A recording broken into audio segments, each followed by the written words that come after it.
Okay, good afternoon all. So today we will continue our chapter minerals and energy resources. So in previous lecture we have discussed about the mineral resources, all the mineral resources, ferrous and non-ferrous mineral resources and conventional resources. Okay, so our today's topic is non-conventional resources energy resources. So non convectional energy resources कौन से resources होते हैं? ये वो resources होते हैं जो कभी एग्जॉस्ट नहीं होते. ठीक है, अगर ये डेवलप एक बार कर लिए जाए तो हमें किसी भी तरीके की कोई प्रॉब्लम नहीं आएगी. तो ये इसके एग्जाम्पल्स कौन क्या हैं?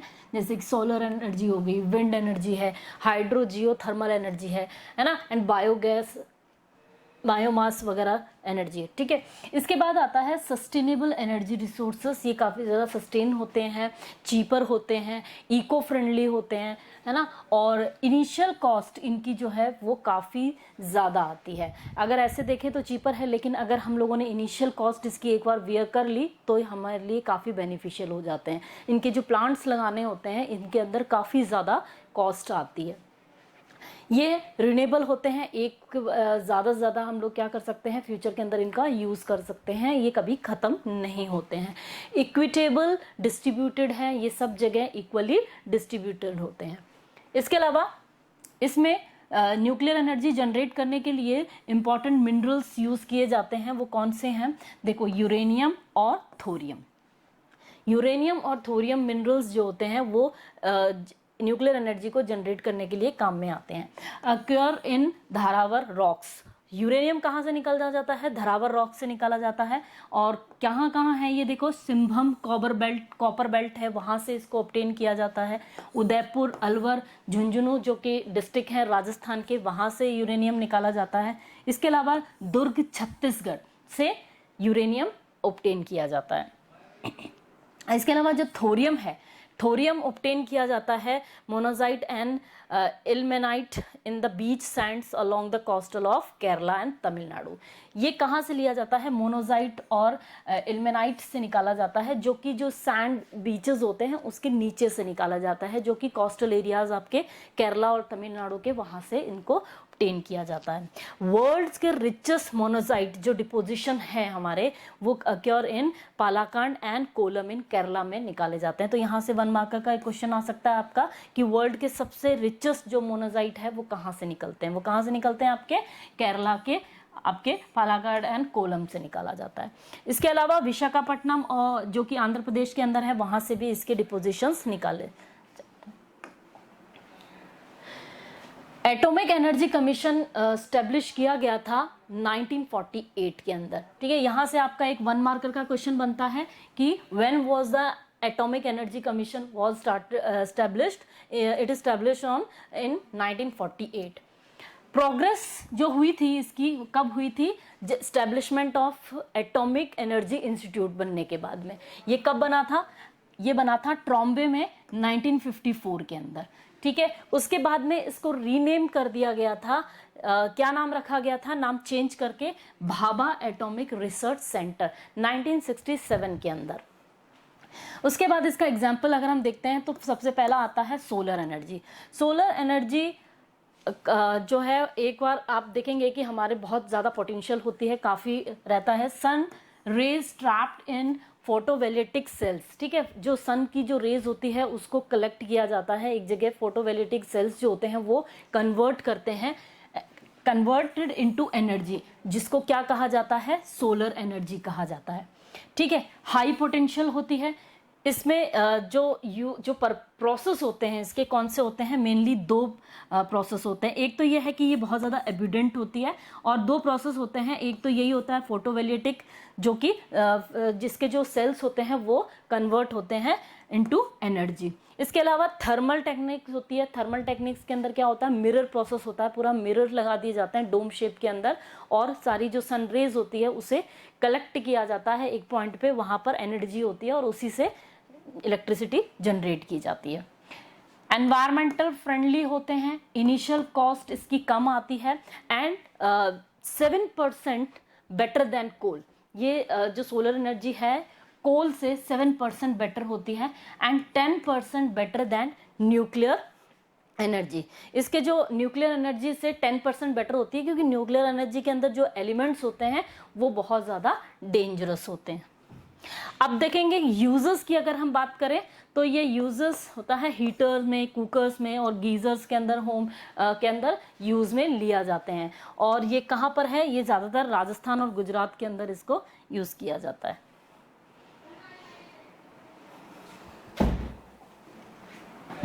now we'll talk about wind energy. wind energy की अगर हम बात करें तो ये पॉल्यूशन फ्री होती है, इनएग्जॉस्टिबल होती है, सिंपल मशीन्स लगाई जाती हैं, कुछ नहीं है, एक टावर खड़ा कर दिया और यहाँ पर बड़े बड़े पैनल्स लगा दिए जाते हैं, ठीक है। विंड रोटेट्स टरबाइंस, विंड क्या करती है? उन टरबाइंस को, जो टावर के ऊपर जो टरबाइंस लगाए जाते हैं बड़े बड़े, उनको विंड रोटेट करती है, जिससे क्या होता है? इलेक्ट्रिसिटी जनरेट होती है, ठीक है। 250 विंड और विंड टरबाइन 45 मेगावाट पोटेंशियल, देखो 45 मेगावाट पोटेंशियल के जितने जनरेट हो रहे हैं, टरबाइंस लगाए गए हैं 12 डिफरेंट लोकेशंस के अंदर, इंडिया के अंदर, ठीक है। इंडिया का क्या प्लान था? इंडिया का प्लान था कि इन टरबाइन से कितना जनरेट करेंगे इलेक्ट्रिसिटी? 50,000 मेगावाट इलेक्ट्रिसिटी जनरेट करेंगे थ्रू दीज विंड टरबाइंस, ठीक है। लामा एंड कच्छ जो कि गुजरात में है, 2 एनर्जी टरबाइंस वर इंस्टॉल्ड, यहाँ पर काफ़ी सारे एनर्जी टरबाइंस जो हैं वो यहाँ पर इंस्टॉल किए गए हैं। महाराष्ट्र, कर्नाटका, राजस्थान, गुजरात, ये वो स्टेट्स हैं जो कि काफ़ी ज़्यादा सुटेबल है इंस्टॉलिंग टरबाइंस, है ना, इनको इंस्टॉल करने के लिए ये काफ़ी सुटेबल हैं स्टेट्स। इसके बाद आती है बारी टाइडल एनर्जी की। टाइडल एनर्जी क्या होती है? जो हम देखते हैं ना, जो टाइड्स आती हैं ना, वो भी काफ़ी ज़्यादा पावरफुल रहती है, एनर्जी का स्टोर होता है, ठीक है। ओशन जो करंट्स होती हैं, they are the storehouse of energy, उनमें भी काफ़ी एनर्जी होती है।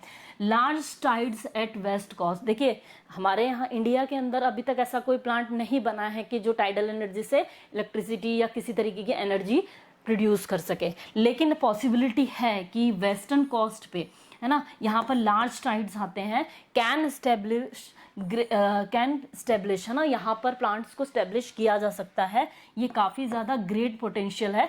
बट इन इंडिया अभी तक किसी तरीके का प्लांट नहीं लगा है, क्योंकि इनकी इनिशियल जो कॉस्ट है वो काफ़ी ज़्यादा होती है, ठीक है, हम लोग वेयर नहीं कर पा रहे हैं उसको भी।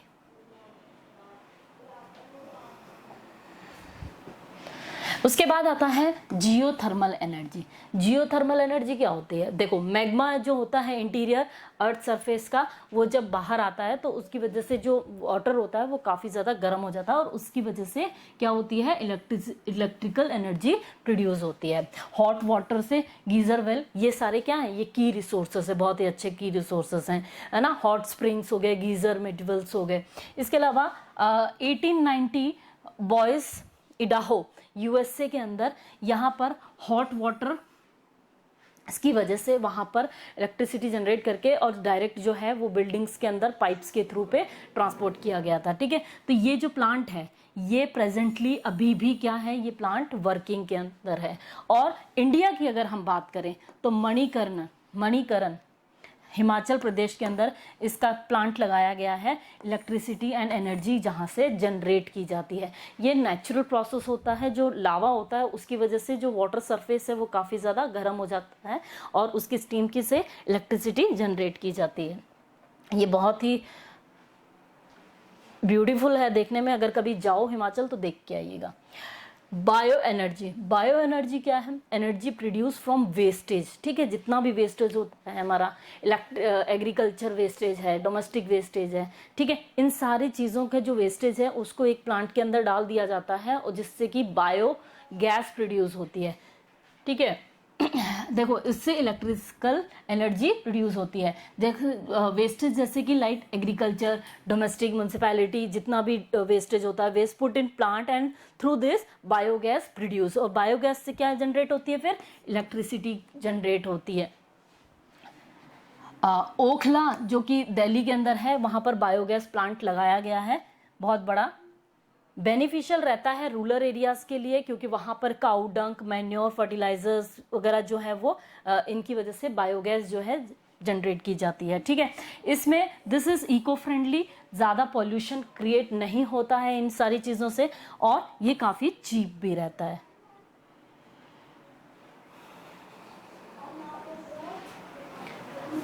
अब हम बात करेंगे, अब तक हम लोगों ने जितने भी है कन्वेक्शनल नॉन कन्वेक्शनल रिसोर्सेज पढ़ लिए।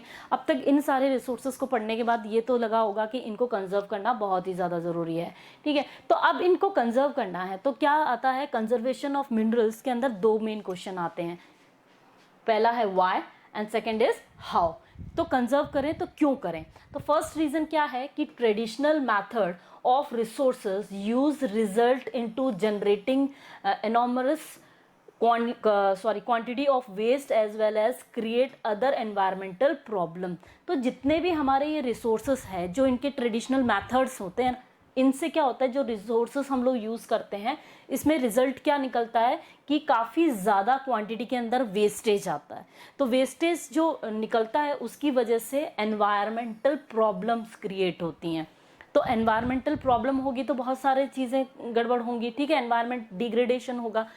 इसके अलावा सेकेंड ये पॉइंट आता है कि फॉर सस्टेनेबल डेवलपमेंट, अगर आने वाली जनरेशन के लिए किसी भी तरीके के मिनरल्स नहीं बचेंगे तो उनका क्या होगा, है ना। तो इस वजह से हमें क्या करना चाहिए, मिनरल्स को कंजर्व करना चाहिए। देन सेकेंड है आपका हाउ, कैसे कंजर्व किया जाए, क्या तरीका अपनाया जाए कि मिनरल्स को कंजर्व कर सकते हैं।